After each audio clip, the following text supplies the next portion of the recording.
Right, let's get some reaction to that. Local government expert and group chief advisor at the Ntiyiso Consulting Group, Miyelani Holeni, joins us for a conversation expanding on this. Miyelani, very good evening to you. Welcome. Thank you, and good evening to you, Mpho. This, is a story which is going to garner some sort of questions, many questions, a lot of grey area as we try and understand what ways the money will come, as Treasury is set to review up to 60 municipal provincial grants in efforts to find new ways to fund electricity. What are some of the biggest considerations do you think need to be factored in here as this process unfolds, and also looking and assessing the current financial statement of municipalities and province? Yeah, I think we must just start, by saying that, this is a repurposing of grants. There's not going to be new money. I think, that's something that, a lot of people may have thought that there's going to be new money. Mm-hmm. So all of those grants that are being reviewed are being repurposed with a specific purpose of at least directing funds into augmenting the shortfall that is going to take place with the just energy transition.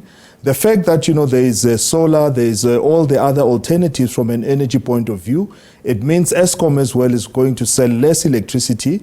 And bear in mind the debt that they bear of almost about 400 billion. Municipalities on the other side depend on electricity as a key source of revenue. In fact, for those municipalities that supply electricity, it is the highest revenue earner for them. And electricity typically cross-subsidizes all of the other services. So there has to be at least, a stopgap measure. And I call it a stopgap measure because it's not necessarily a sustainable way of financing municipalities. Municipalities are supposed to be self-financing, sustainable, and of course, to grow their own base from there on. So this is repurposing of grants. I think that is what the message should be from National Treasury, to move around money equivalent to shifting furniture around in the house. Yeah, I mean, they talk about policy framework which will enable municipalities to source their own funds. Is that a good idea? Well, municipalities have that framework to source funds. They currently do raise funds, from commercial banks. They raise funds from the DFIs such as DBSA. Mm-hmm.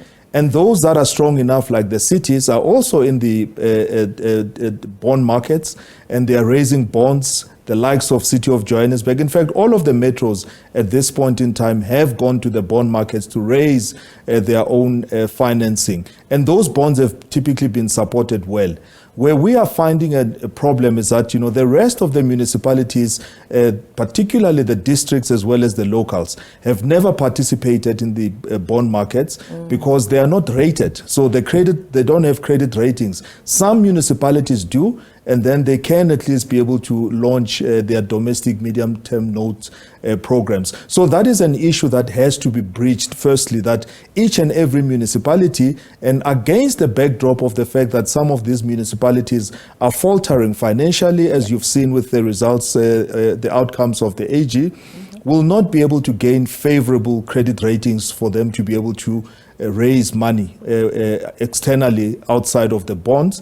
And commercially, in terms of banks, that money tends to be a bit more expensive based on the risk of those municipalities. So there's a catch-22. On the one side, repurposing of these grants is a stopgap measure, but on the other side is the sustainability of the grant system. With the growth of population, with the growth of municipalities, will those municipalities be sustainable? And I think on the other side, we can talk about, the measures that the Deputy Minister was talking about of economic development.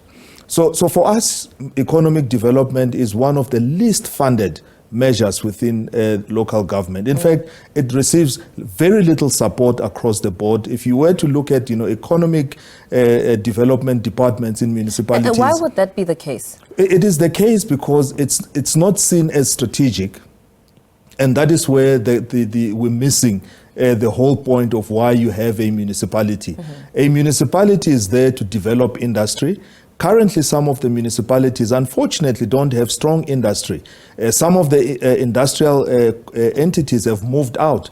Some of the industrial entities want to move into municipalities, but the incentives are not in place. the infrastructure for electricity, water, and the likes is not in place. Therefore, it becomes a deterrent. So the issue of developing the local economy, I think, is also another issue that must be part of the financing system from National Treasury, where you have a specific grant that goes to stimulating the economy, to attracting investors, to creating the necessary environment, as well as the follow-through in terms of infrastructure, to invite, those international or local or domestic or African entities that want to come and set up a presence within those municipalities. Yeah. And I think that is the balancing act that needs to be looked at. So with that balancing act and the considerations that are under the spotlight, is it a matter of policy, shaping policy, or could it be a matter of political will? Well, in this case, I think, it's for what we see, the government's back is against the wall.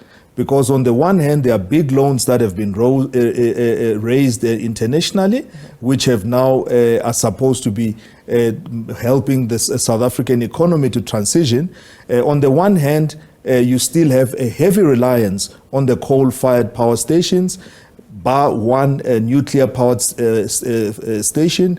So in this case, you have a situation where you have to transition, but the biggest chunk of the economy is still being fired from coal-fired power stations. So the issue of climate change, of course, notwithstanding, but the issue here is that, all of those economies, and you can see it from the mining towns that have become ghost towns. So you almost risk a similar danger with those towns becoming ghost towns because of closure of power stations. So how do you then become balance, all of those factors to the point where climate as well is taken into consideration, the revenue base is taken into consideration. We already have the highest unemployment rate, in South Africa, highest inequality in the world, and all of those factors. So I think in one way there's a hurry up, but there'll be a waiting period because not all of the factors are lining up to the point where we can be able to transition effectively and not lose the base, because when you transition, you have to keep the core and transition into something new that at least brings in the prosperity. And whilst you exit from the what we call the sunset, the sunset into the sunrise, sort of industries of renewables, you must never lose the core, because that's when the economy can also collapse significantly. Let's go back a bit. You touched on this briefly.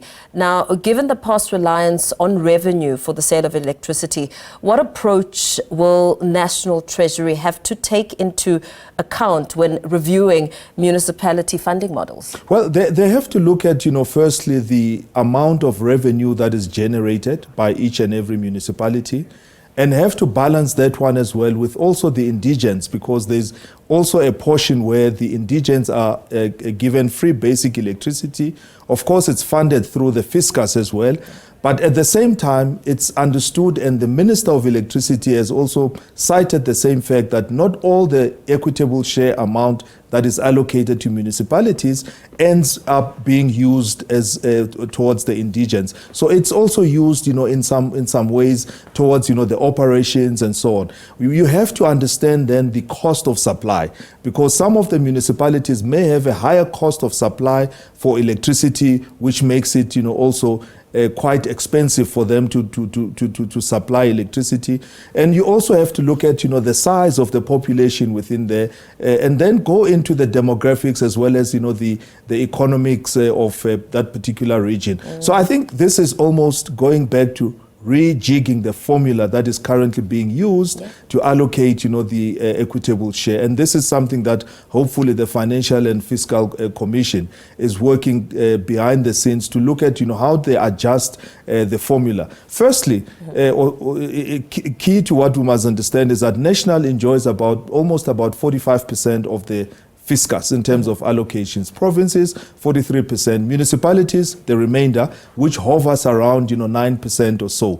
So the issue of municipalities being viable businesses within government or generating generators of revenue looks like those assumptions have not worked. So is this now a way of trying to ameliorate, the fact that, that those assumptions have not worked, to giving now a stopgap measure. Whereas, I think, the financing should be looking at, how you grow the economy and finance and invest in growing the economy using the funds, from the state, because the municipalities are not able to scrape around from their own funding to be able to then finance their own growth in this Very way. well. Thank you so much. I mean, some food for thought indeed. Thank you for coming in studio and speaking to us this evening about this very important consideration. Local government expert and group chief advisor at Ntiyiso Consulting Group, Miyelani Holeni, joining us for that conversation, unpacking the very crucial elements that will be needed to drive this forward.